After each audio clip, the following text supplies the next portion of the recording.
Hello, everyone. We have some important news to cover today.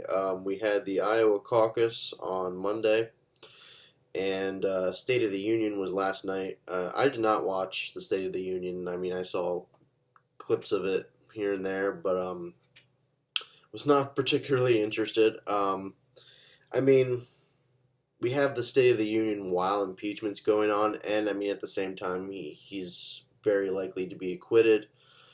Um, it was one of those.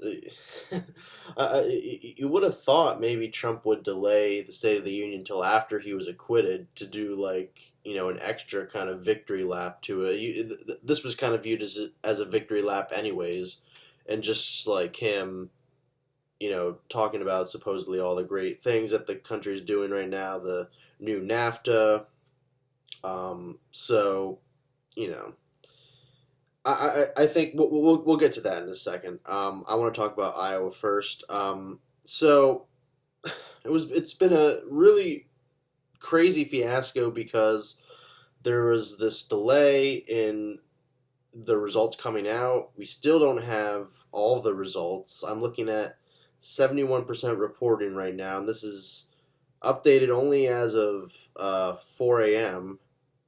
And yeah, like it's not updating anymore. So I mean, we'll see if there's going to be even more results coming, but I'm assuming that the results won't change that much from where they are now. You're not going to see, any huge variation on what we see now with 71%, I would feel like. And so in terms of the results, like, yeah, it's like depending on where you look and how you look at the data, like it's very, it's skewed kind of towards Mayor Pete, and we'll get to all that. But let me just give you the raw numbers real quick. So, in terms of the delegate count, Pete and Bernie both have 10 delegates. Elizabeth Warren has 4, and that's it. I mean, Jesus, that's really it. Joe Biden has none. Joe Biden came in fourth. Amy Klobuchar is behind him. Andrew Yang. In terms of the percent, I'm not even. I'm very skeptical to trust this number on the side here, but I'll read it anyways. For the percentage on Pete, it says 26.8. Bernie says 25.2. Elizabeth Warren 18.4. Joe Biden 15.4. Klobuchar 12.6. Andrew Yang 1%, and Tom Steyer coming in at 0.3%. But when you look at the popular vote, this is just like a screen grab I'm looking at from CNN now. But this says that Bernie's ahead in the popular vote. It says Bernie has 28,220 votes. Buttigieg has 27,030 votes. Warren has 22,254 votes, and Biden at 14,176 votes. Oh my God.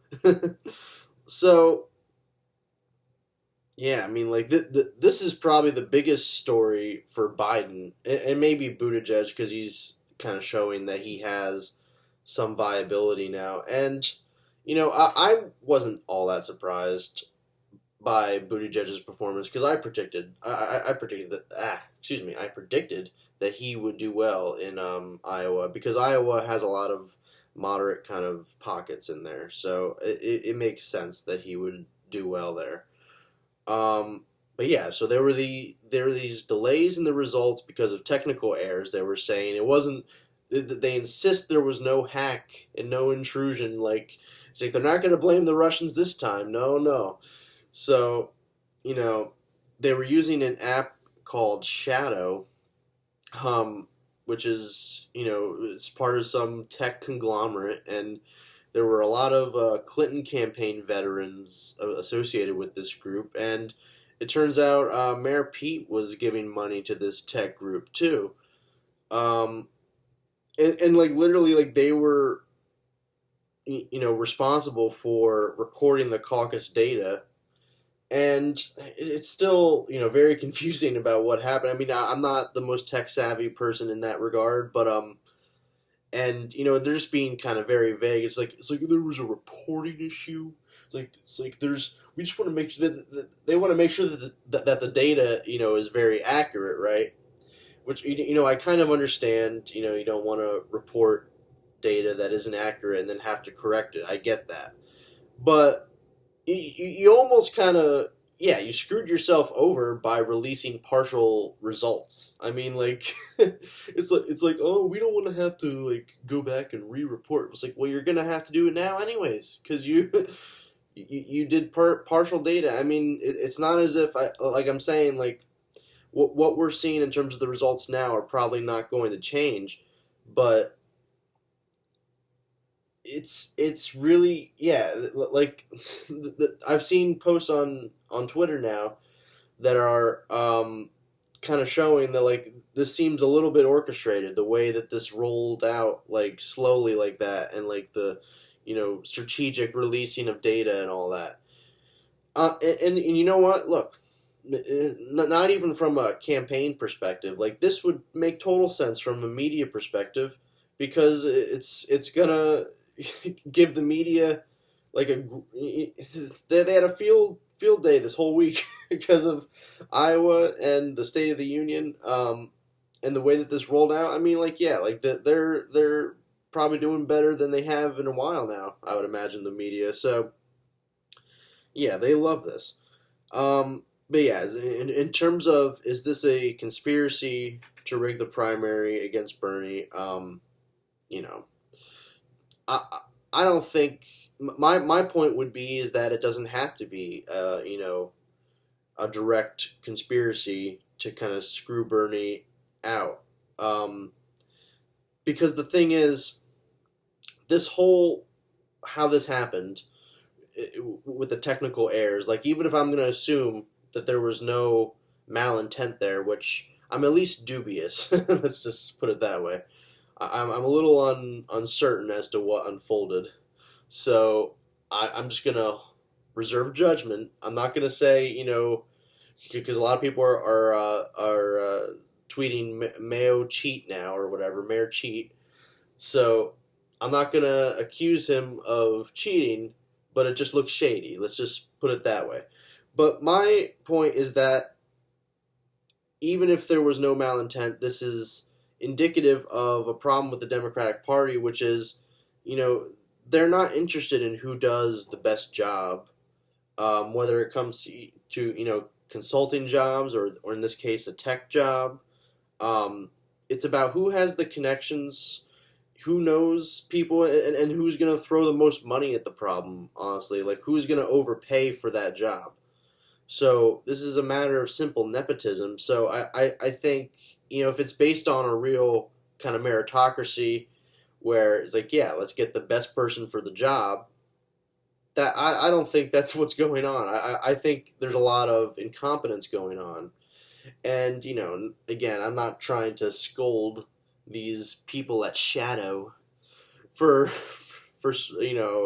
their shenanigans behind the scenes. I don't know, but look, we know that Robbie Mook was associated with this tech group, and he's a big Hillary campaign figure. So, look, again, it's coming down to look. We need much simpler things and much. It shouldn't come down to stuff like this. What I mean is, like, it shouldn't be a big fiasco just because we couldn't actually, like, do the vote or release the results. Like, the rest of the world laughs at us, I think, when they see stuff like this, because it's just an election. It's just voting. It should be so simple for everyone to do. Everyone, we should be registered to vote automatically. It's like if you have a social security number, be registered to vote immediately, and then honestly, you should be able to vote from home. You should be able to vote from your computer. And to be fair, I don't know if other countries do that, but in the year 2020, we shouldn't have these problems. Is the point that I'm trying to get at? Is that you have a situation where these tech companies just have access to wealthy donors. And so, yeah, we might learn more about this shadow app or whatever. We know that Nevada, one of the early primary states, has agreed not to use that app. I think Nevada is a caucus state, if I'm not mistaken. So that's where we're at with that. So a few other things. We have Bloomberg doing whatever he's doing in the race. So it came out that he donated $300,000 to the DNC, I think, before he officially announced his campaign. And I'd have to imagine that was to skirt whatever campaign finance laws are, left on the books. But so he does that, and then they just recently changed the debate rules so that they took away the donor requirement. And it's like, yeah, the whole point that rule was there, it was to show that you at least have some sort of grassroots support, because it's not like there's people like for Klobuchar, like she's at whatever 5% in the polls or whatever. But it's like if you can get the number was around like 200,000 donors, something like that. If you can at least get that amount of individual people to donate to you, then you get up on stage, and that seems at least a little bit fair because you're setting some kind of threshold for that. But then they're just gonna like take it away in the right as the primary is like started now,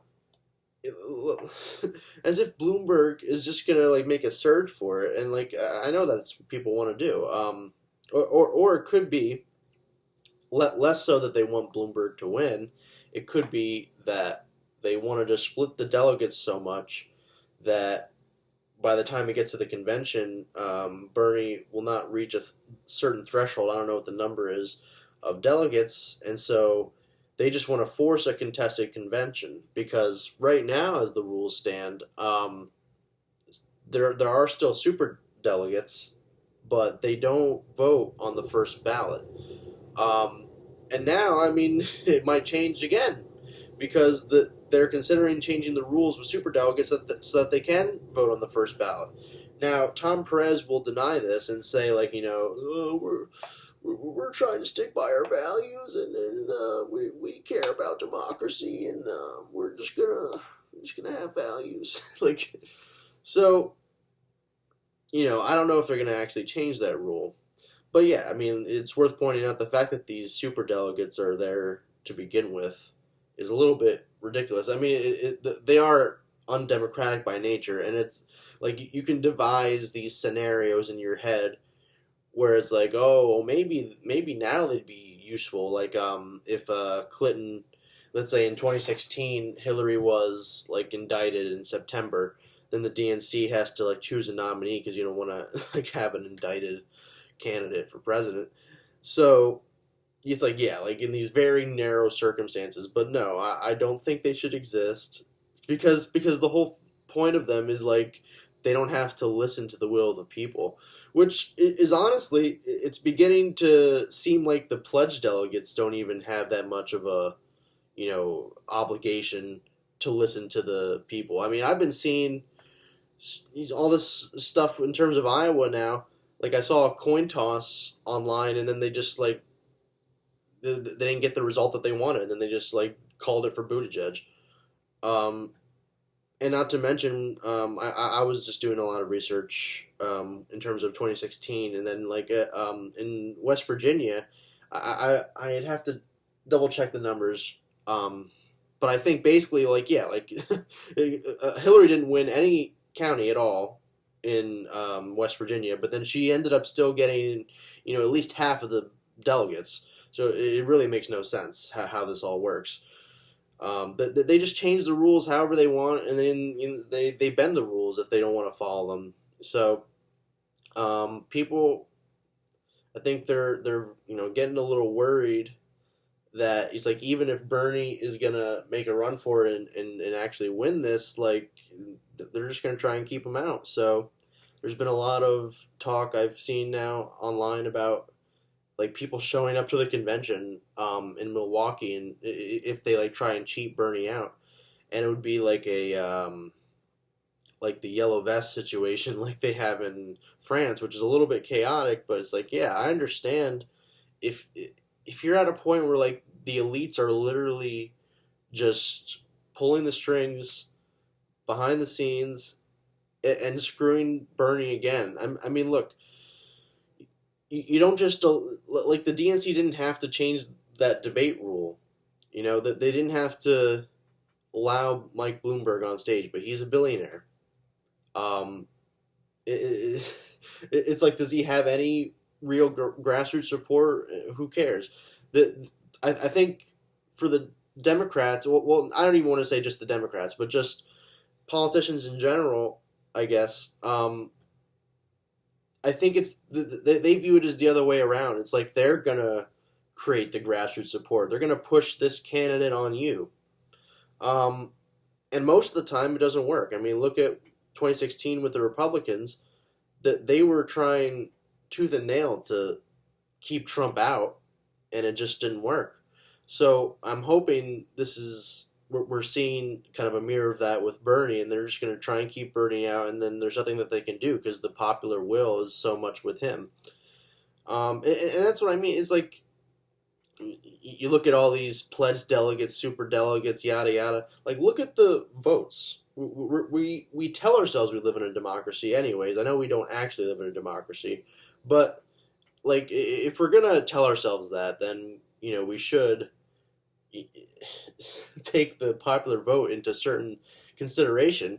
And by that I mean like the media should take Bernie more seriously. They're starting to take him more seriously now, but it's still like they try to push him off. They don't even want to say his name half the time just because like they feel like that would give him too much, I don't know, attention or something, exposure. Well, I mean, we're going to see what happens with Iowa now. I mean, like, like I'm saying, the results are pretty much where they're not going to move far from where they are now. But yeah, very shady in terms of Mayor Pete and his, tomfoolery behind the scenes, and his little shadow app. But in terms of the State of the Union, again, I didn't watch it, so I'm not going to comment a lot on it. Just like two things, and like these are the two biggest stories, anyways. So Nancy Pelosi tore up the speech, I'm assuming towards the end of the State of the Union, and like literally, like if you look up State of the Union, like that's like all the top stories basically is her tearing the paper. And so I guess, I have some mixed feelings about it. It's like, this is all very symbolic. I don't care. It's just like she didn't kill anyone. She tore up a piece of paper. So, yeah, in that regard, it's like, I don't care that much that she did that. And it's symbolic. It's like an act of Mick resistance, as I would call it. Because, like, she's doing this to like, yeah, stick it to Trump. Yeah, you're a bad dude, but like you're not actually doing anything. When it comes down to actually like standing up for the right policies and stopping Trump from enacting bad policy, like you're nowhere to be found then. But people were tweeting like yeah, what about the military budget? It's like, go down the list. So she gives a bad image because look, people, I mean, especially Republicans, of course, were saying that was wrong and whatnot. But I'm sure you're going to get some more moderate-minded folks that are like, well, she's like breaking decorum or whatever. Like that's kind of what that world is like. I mean, like they care about decorum in the DC elite world. And in terms of like, yeah, if you're like a moderate voter, like that's usually what you tend to look at, like decorum, traditions, that kind of thing. So it's like that's supposed to be her own base, and she like doesn't. I feel like she's gonna go against that to a lot of degree. Like, on one hand though, during an Obama State of the Union, there was a Republican that yelled out, "You lie." And Bill Maher made the point, like, we should basically be just as aggressive and be just as abrasive. I mean, like, and Trump is a big liar, so he's like, it's kind of worth that.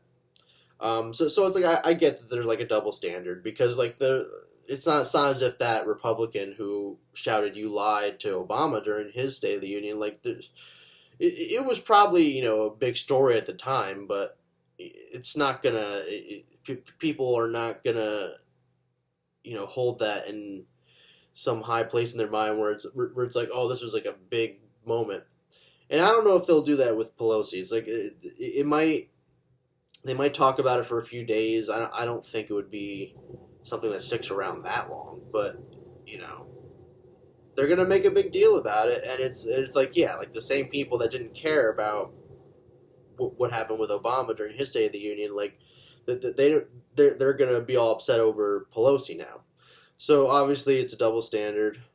And then just one final thing. This is probably one of the bigger overarching things to bring up. Actually, is with Rush Limbaugh, because he was at the State of the Union, and I read that he was going to be awarded the Medal of Freedom or whatever the hell it's called. I don't know. I don't really care. So, and then he was awarded this medal, whatever, at the State of the Union by Melania Trump, putting it around his neck and all that. So, look, as with everything, with all these State of the Unions, it's all political theater, it's all pageantry, and Trump he likes to put on a show, and look, he does a good job at what he's doing. He's basically just the front man for the Republican, ideology, if you will. He's a showman, so he'll bring up these like anecdotal things, like he brought a soldier that was like killed by Qasem Soleimani or something, and just to touch on that briefly before we get back to Rush Limbaugh, it's like, I get it. American lives died when they're in the Middle East, and maybe we shouldn't be in these countries to begin with, and then they wouldn't die. But yeah, okay, there's bad people out there. I understand. If you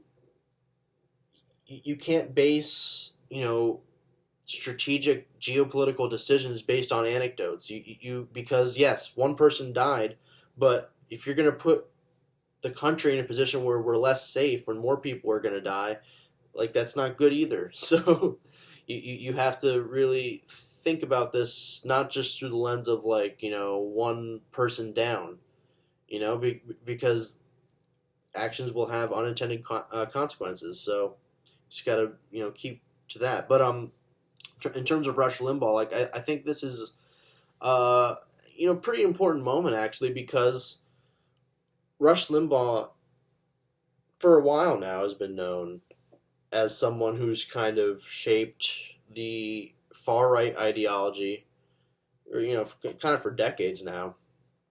As far as I know, like going back to the like when Bill Clinton was elected in like the early '90s, maybe the mid '90s he started. I don't know, but basically as long as I've been alive, 25 years, he's been inspiring people on the right, and like it's just gotten more and more vitriolic. I mean, Mike Pence, who was vice president, who was sitting right behind Trump, he cited Rush Limbaugh as like one of his main inspirations for, I guess, getting involved in politics at all.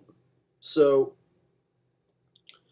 the point being, Rush Limbaugh and people like him, it's not just him, to be fair, these kind of people elevate that ideology of Trump, the more far right racism, and it like separates itself from just kind of like fiscal conservatism in that sense. It's like it's a little bit more of a cultural thing.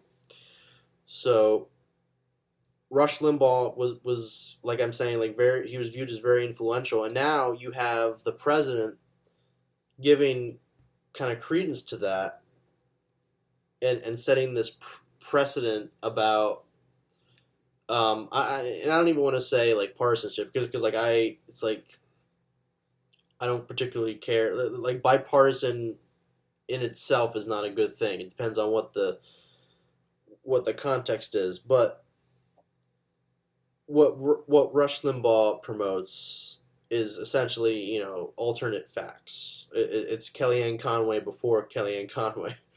Um, so he was kind of at the forefront of people like Trump, like becoming viable political candidates. And so I think most people probably see what happened with Rush, and it's like, yeah, like, he got cancer now, I guess, and that's why it's a big deal. He's gonna pass away, whatever. uh, Look, people die, so I don't mean to wish ill on anyone, but look, it's like when people get all sanctimonious or whatever when someone's like about to die or die, it's like you didn't care like a few seconds ago, and now the guy dies, and now it's like he's a big hero. It's like you didn't even know who he was practically. So, anyways, on to New Hampshire. Bernie's ahead in New Hampshire, so I'm thinking he'll probably pull out a victory there. It's not a lot of delegates, but Bernie's in a good position to win. I think. I mean, like it's. I don't think we should be overconfident. Um, but Bernie definitely has a shot. So I would just say, take all the media smears with a grain of salt, of course, which shouldn't be, anything new. But they're gonna probably start saying that Mayor Pete is like, oh, like he's really the one to look for now.